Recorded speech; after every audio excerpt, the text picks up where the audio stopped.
Alright, hey everybody, welcome back for Chapter 9 of Banner in the Sky by James Ramsey Ullman.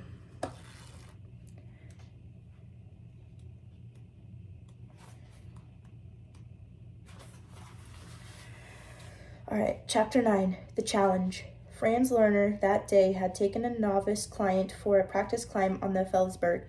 By mid-afternoon, they were back in town. The client had been deposited at his hotel, and Franz, as was his custom, walked on down the main street to the Edelweissen Tavern.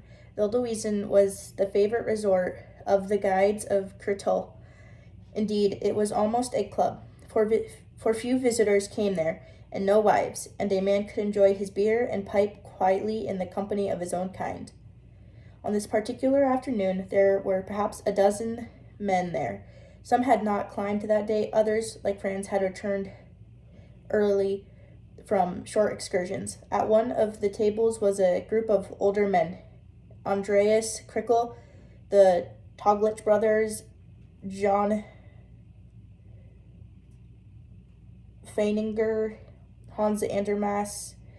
At another sat several younger guides and porters, Klaus Wieselhoff and his like, who patronized the Edwies because it made them feel important, and who hoped some day to be promoted to the senior table. It was all the same as usual, and yet somehow not the same. As Franz came in, he was aware of the tenseness in the atmosphere, of an absorbed conversation suddenly interrupted while all the men looked up at him. "Well, here you are," said Peter Toglich. "Have you heard the news?" "News? What news?" "Your friend, the Englishman, is climbing the citadel." For a moment, Franz simply stared at him. "Climbing the citadel?" he repeated slowly. Then he shook his head. "No, you must be mistaken. It is not possible." "Very likely not possible," said Andreas Krickel, "but he is nevertheless trying." "No," said Franz again, "he is ambitious.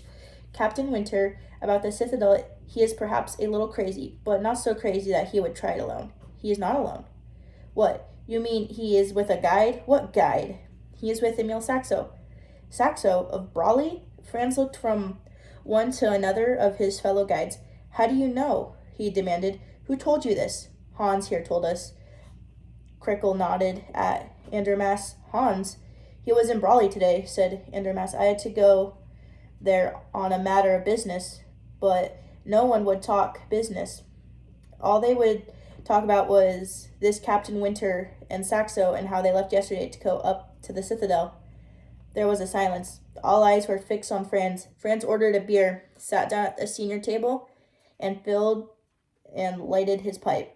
When his beer was brought, he sipped it slowly. "They are fools," he said suddenly. "Yes, of course they are fools," agreed John Fringer. "They will be killed," said Paul Toglich. "They will be destroyed before they even set foot on the mountain." "Have they been seen?" asked Franz. "Seen? Through the telescope at the View site. Have you looked for them?" "Yes, we have looked," said Krickel. "Since Hans returned from Brawley, we have taken turns looking, but we have seen nothing. Theo Zerbriggen is now at the telescope, and he will come and tell us if he sees them." "But he will not see them," said Peter Toglich, because they are already dead, because the demons of the citadel have destroyed them." The man who had last spoken crossed himself, and a few others did the same. At the next table, the younger guides listened tensely, eager to enter the conversation, but not daring to break in on the older men. Franz drank from his beer glass and set it down with a thump. His face was dark, his eyes filled with smoldering anger. "Saxo," he said. "One might have known it. Emil Saxo." "He is a bad one, that Saxo," said Krickel. "He is proud and treacherous, and a boaster." "But the best of the guides in Brawley," Klaus Wieselhoff at the other table could contain himself no longer. "There are no good guides in Brawley," he shouted. "They are lumpen, no goods. There are 20 guides in Kurtull who can climb better than this Saxo." No older men paid no attention to him, or at least they pretended not to. Again, there was silence in the tavern. Beyond the window, people went by along the street, And then one of them stopped and looked in. Someone nudged Franz, and glancing up, he saw that it was his sister, Frau Matt. At first, he merely nodded and expected that she would move on, but instead, she gestured to him, and rising, he crossed to the door and went out. You are back early, she said. Yes, today I went to the Fieselberg, but Rudy is not home yet. Rudy? Why should he be home? If he came back with you, back with me, Franz stared at her. What are you talking about? You mean, said Frau Matt, you mean he was not with you today? Of course not. He was at the hotel, the same as always. Frau Matt shook her head. No, she murmured. Her face had suddenly gone pale, and her brother took hold of her arm. What is it, Isles? He demanded. What are you talking about? He is not at the hotel. He has not been there all day. I thought he was with you, with me, on the Fieselberg. Why should you think that? Because he left me a note. When I woke up this morning, there was a piece of paper under the door. It said he would be all right, that I should not worry. So I thought, of course, her voice faltered. Stop. She looked up at Franz with worried eyes. The fool, he muttered. The damned crazy young fool. If he was not with you, then where? I'll tell you where. He has gone with... Franz caught himself when he continued. His voice was under control. He has gone on another of his wanderings, up to the glaciers or somewhere. It is the sheerest disobedience and defiance. We must be hard with him when he comes back. But, Franz patted his sister's arm, but it is nothing to fret about. He will be all right. He has only gone to the glaciers, I tell you, at the most to one of the huts. He went on reassuring her, comforting her. But when she had gone on and he went back into the tavern, his eyes were hard and his face drawn and grim, while the others continued talking about winter in Saxo. He sat silently, with hunched shoulders, staring at the stained wood of the table. Then there was the sound of footsteps outside. The door was flung open, and Theo Zerbriggen burst in. I have seen them, he cried. I have seen them. Limp and all, he had obviously been running. His usually pale old eyes were glittering with excitement. A spark of tension leapt through the room. Half the men got to their feet. You've seen them? How? Where? A minute ago, through the telescope. I had it trained on the ice wall above the Blue Glacier. And suddenly, there they were at the top of it, heading up the snow slope toward the ridge. A few of the men started towards the door. No, it is no use looking now, said Theo. I watched as long as they were in sight, and then they moved in behind the cliffs. The men stopped. Are you sure of this? Someone asked. You can swear you saw them. Of course I can swear. Do you think they were spots in my eyes? For almost 5 minutes I watched as they climbed up in a row. 1, 2, 3. 3? Yes, 3. All eyes went to Hans Andermass. But you said that there were 2, yes, the Englishman and Saxo. That is what they told me in Brawley. They did not speak of another. No, then who is the third? A friend of the Englishman's, perhaps. Another guide? A porter. There was a silence up to this point. Franz Lerner had sat motionless at the table, taking no part in the questioning. But now he raised his head and spoke quietly. No, it is none of those, he said. I will tell you who the third is. It is my nephew. The other stared at him. Your nephew? Rudy Matt? Angel Face? Yes, said Franz. It is ridiculous. Impossible. Ridiculous? Yes, but impossible. No. Franz turned to old Theo. He was at the hotel today, he asked. No, said the cook. Where was he then? His mother came in and said that he was with me. But he was not with me. He is up there, I am telling you, up on the citadel with that madman. Old Theo looked at him. The others looked at him. For a long moment, no one spoke or moved. Then Theo limped over to where the barmaid stood behind her counter. A beer, please, Maria, he said. The girl set one out for him. Theo turned and raised his glass, and his glance moved slowly over the men in the room. I drink to Rudy Matt, he said, the only true mountaineer in Kurtul. His words hung in the stillness, then an angry murmur arose. What are you talking about? A mountaineer? Angel Face?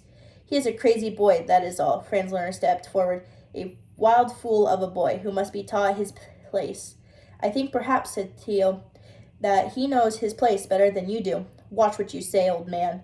I am watching what I say, and what I say is that you call yourself guides. You call yourself mountain men, but you are not. You are like a herd of sheep, a crowd of old women. There is just one real mountain man in all the valley, and he is a boy of 16 called Rudy Matt.